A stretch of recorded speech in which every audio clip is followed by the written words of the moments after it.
అంబేద్కర్ కోనసీమ జిల్లా రామచంద్రపురం నియోజకవర్గం కోనసీమ జిల్లా వ్యాప్తంగా ప్రజలు జ్వరాలతో తీవ్ర ఇబ్బంది పడుతున్నారని అంబేద్కర్ కోనసీమ జిల్లా కాంగ్రెస్ పార్టీ అధ్యక్షుడు కామన ప్రభాకర్ ఆరోపించారు. ఈ సందర్భంగా కామన ప్రభాకర్ మీడియాతో మాట్లాడుతూ గత 10-15 రోజుల నుంచి జిల్లాల్లో చాలా గ్రామాల్లో ప్రజలు జ్వరాలు, డెంగ్యూ, మలేరియా, టైఫాయిడ్ బారిన పడి తీవ్ర ఇబ్బంది పడుతున్నారని, వీరిని ప్రభుత్వం పట్టించుకోలేదని, తక్షణమే ఆరోగ్య శాఖ అధికారులు స్పందించి వెంటనే వైద్య శిబిరాలు ఏర్పాటు చేయాలని డిమాండ్ చేశారు. చాలా గ్రామాల్లో పారిశుద్ధ్యం సరిగా లేనందున ప్రజలు జ్వరాల బారిన పడుతున్నారని, అందువలన పంచాయతీ అధికారులు, జిల్లా కలెక్టర్ వారు స్పందించి వెంటనే పారిశుద్ధ్య సమస్యలను పరిష్కరించాలని తెలిపారు. డాక్టర్ బిఆర్ అంబేద్కర్ కోనసీమ జిల్లాలోను అలాగే రామచంద్రపురం నియోజకవర్గంలో కూడా అనేక గ్రామాల్లో జ్వరాలు, టైఫాయిడ్, డెంగ్యూ పట్టి పీడిస్తోంది. ప్రజలు చాలా తీవ్ర ఇబ్బందులు పడుతున్నారు. అనేక మంది హాస్పిటల్ పాలవుతున్నారు. పేదలు చాలా ఇబ్బందులు పడుతున్నారు. దాని మీద ప్రభుత్వం ఇప్పటివరకు నిమ్మక నీరెత్తినట్లు ఏ విధమైన చర్యలు తీసుకోలేదు. తక్షణం ఆరోగ్య శాఖ కలగజేసుకుని వెంటనే ఈ ప్రతి గ్రామంలోని కూడా ఉచితంగా వైద్యం చేయడం, ఎవరికైతే ఈ టైఫాయిడ్, డెంగ్యూ ఎఫెక్ట్ అయినాయో, జ్వరాలు వచ్చినాయో వాళ్ళందరినీ కూడా తక్షణం ఆదుకోవాలని చెప్పేసి కాంగ్రెస్ పార్టీ పరంగా మేము డిమాండ్ చేస్తున్నాం. అలాగే పారిశుద్ధ్యం కూడా ఎక్కడా బాగోట్లేదు.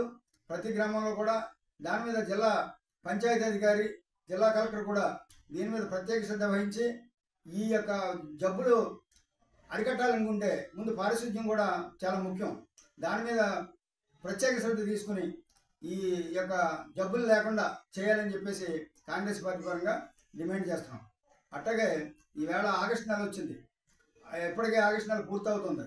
అనేక మంది విద్యార్థులు, వేలాది మంది విద్యార్థులు స్కూళ్ళల్లోనూ కాలేజీల్లోనూ అడ్మిషన్లు అవుతూ ఉన్నారు. కొంతమంది అవుతున్నారు, కొంతమంది ఎంసెట్ వీటిల్లో కౌన్సిలింగ్లో కొంతమంది ఉండిపోయారు. అయితే కాలేజీలు, కార్పొరేట్ కళాశాలలు కానీ, ప్రైవేట్ కళాశాలలు కానీ, యూనివర్సిటీలు కానీ వీళ్ళందరూ కూడా విపరీతమైన ఫీజులు వసూలు చేసేసి సామాన్యుడిని నడ్డిరికే విధంగా చేస్తున్నారు. దానివల్ల విద్యార్థులు చాలా ఇబ్బంది పడుతున్నారు.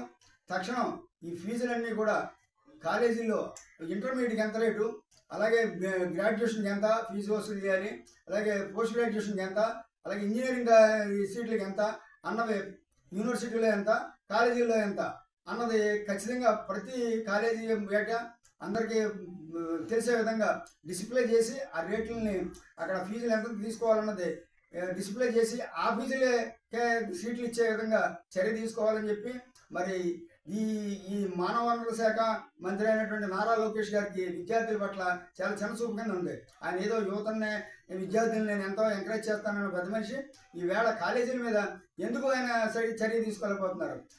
కాలేజీల్లో అనేక కళాశాలల్లో రేకుల షెడ్ల మీద నడిపేస్తున్నారు. యూనివర్సిటీలో కూడా రేకుల షెడ్ల మీద నడుపుతున్నారు. ఇన్ఫ్రాస్ట్రక్చర్ ఏది ఉండలేదు, ఒక ల్యాబొరేటరీ ఉండలేదు, సరైన ఫ్యాకల్టీ ఉండలేదు.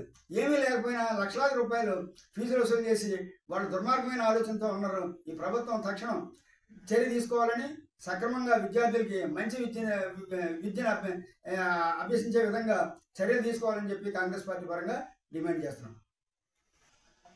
రాష్ట్రం విడిపోయి దాదాపుగా 10 సంవత్సరాలు అవుతుంది. ఈ 10 సంవత్సరాల నుంచి ఏ రోజైతే అపాయింటెడ్ డే చేశారో ఆ రోజు నుంచి 10 సంవత్సరాల లోపు మన రాష్ట్రానికి ఒక రైల్వే జోన్ నోటి ఇవ్వాలని చెప్పి చట్టంలో పెట్టారు. అది విశాఖపట్నం రైల్వే జోన్ ఇస్తామని చెప్పారు. ఇవాటి వరకు కేంద్ర రాష్ట్ర ప్రభుత్వాలు రెండు నిమ్మక నీరెత్తి అసలు ఎక్కడ రైల్వే జోన్ ఏర్పాటు చేసే పరిస్థితి కనపట్టలేదు. దానివల్ల ఇప్పుడు ప్రజెంట్ విశాఖపట్నంలో ఉన్న డిఆర్ఎం ఆఫీస్ కూడా రాయగఢకి వెళ్ళిపోతుంది. అంటే ఇక్కడ ఈ రాష్ట్రంలో ఉన్నటువంటి ఎంపీలు, ఎమ్మెల్యేలు, మంత్రులు, సీఎం అందరూ కూడా నిద్రపోతున్నట్టు కనపడుతుంది. తక్షణం మీరు స్పందించి ఈ రైల్వే జోన్ని అమలు చేయాలని చెప్పి విశాఖపట్నాన్ని రైల్వే జోన్ను తక్షణం పెట్టాలి.